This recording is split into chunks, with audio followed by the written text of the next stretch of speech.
The Gila River runs out of the Mogollon Mountains, nurturing bears, mountain lions, coatimundis, and wolves. It supports more than 200 species of birds, plus endangered fish, and Gila trout, which evolved to survive the river's drastic flow variations. Most of the year, the Gila runs between 20 and 2,000 cubic feet per second, depending on mountain snowpack and summer storms. There aren't dams and reservoirs in the river's headwaters, so when the Gila floods in New Mexico, it churns up the channel, tears apart its floodplain, like in September 2013, when storms sent 30,000 cubic feet per second down the river. The river also feeds pasture lands in the Cliff Gila Valley, cotton and alfalfa farms in Verdon, New Mexico, and then winds its way all the way across Arizona, where it meets the Colorado River in Yuma. Todd Schulke, co-founder of the Center for Biological Diversity, has spent 3 decades protecting this waterway. We're right at the edge of the wilderness, and the headwaters of the river are above us. There's multiple forks of the Gila River that come together at the top of the wilderness, and then the main stem flows through the Gila Wilderness, which is America's first wilderness. It was designated in 1924. So it's a pretty special river in that way, that really in some ways it was America's first wilderness river. At the urging of conservationist Aldo Leopold, the U.S. Forest Service established the Gila Wilderness 40 years before Congress passed the Wilderness Act. Today, more than 3 million acres are protected, but the river itself is still vulnerable. There are a few ongoing threats. Actually, we just finished an extensive grazing survey. There are cattle illegally grazing the river that we're trying to get a handle on. Actually, we got cows off the rivers in the Southwest in the late 90s, and they've found their way back. So we're trying to deal with that. But really the biggest threat is the Gila diversion, the dewatering of the river. And we've been fighting that for about 15 years, and there have been multiple proposals to dam the river and dewater the river going back almost 100 years.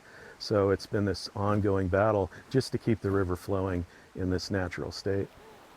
Over the past few years, the state of New Mexico has floated plans for new diversions on the river. This is the first place you get when you come out of the wilderness, and families love to come here. It's just a wonderful spot, and if they'd have built a diversion here, it would just completely ruin this great spot. So, it's special, and I think about that every time I come here, that we saved this spot. We still have battles downstream, but we saved this spot. It's pretty important to us. There's a long history of attempts to dam this river.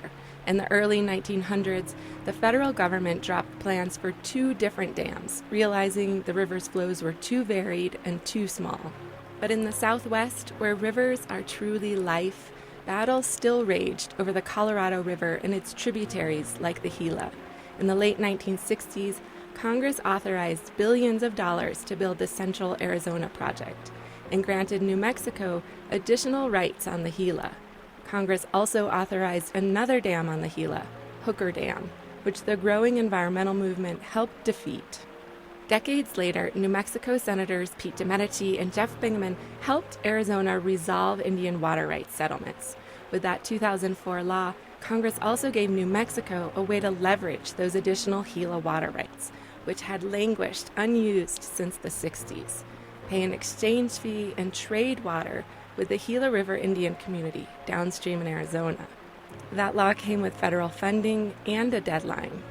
This is kind of a very practical statute. It said everything's complicated with water. The Colorado Basin is super complicated.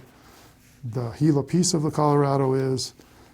The water issues in these 4 counties. So we're going to give you 15 years to figure this out. Pete Domenici Jr. has been working on Gila water rights issues since the late 1990s, even before his father helped pass the law that set plans for the latest diversion into motion. Under that 2004 law, New Mexico had 10 years to decide how to meet water needs in southwestern New Mexico. And in 2014, the New Mexico Interstate Stream Commission, sometimes called the ISC, decided it would build a diversion on the Gila River and its tributary, the San Francisco. The plan 5 years ago was to spend almost $1 billion on a diversion and pull out 14,000 acre-feet of water each year. Today, plans are scaled back, calling for a 150-foot concrete weir here in the Cliff Gila Valley. It would supply water to farms, not cities, and in good years, the project will capture about 3,000 acre-feet, barely 20% of the 2014 plan. So the project is a $45 million capital project. There are storage ponds on farm or above farm, but in the valley, on the upper Gila. There's storage ponds in Burden. They use the same exact diversion that's already in use, so they're integrated, very well integrated with what's already going on in Burden. And then there's the San Francisco, where we've agreed to fund a diversion, which is badly needed. Today, DeMedici is the attorney for the New Mexico Central Arizona Project entity, the group of New Mexico counties, towns, and irrigation districts in charge of planning, building, and operating the diversion. ISC looked at taking all the water, using capital funds in this time frame, building just, a lot more storage. We never envisioned that. We always were envisioning a smaller project for now as a baseline, and one of our main objectives is that this water is, if we don't get it in New Mexico, it not only goes to Arizona, but people start relying on it in Arizona. He says this fight isn't different from other water disputes between states. Sort of the analogy is, if you take the Rio Grande, we've been friends with and adversaries against Texas forever over that water in the Rio Grande. This is somewhat similar, although it's a smaller scale, but this is, in my view, New Mexico trying to protect what limited amounts of water it can get, even though a lot of the water comes from New Mexico, but it's allocated to going to Arizona. No ranchers or farmers have committed to buy that water, but DeMedici says getting the project done now is critical.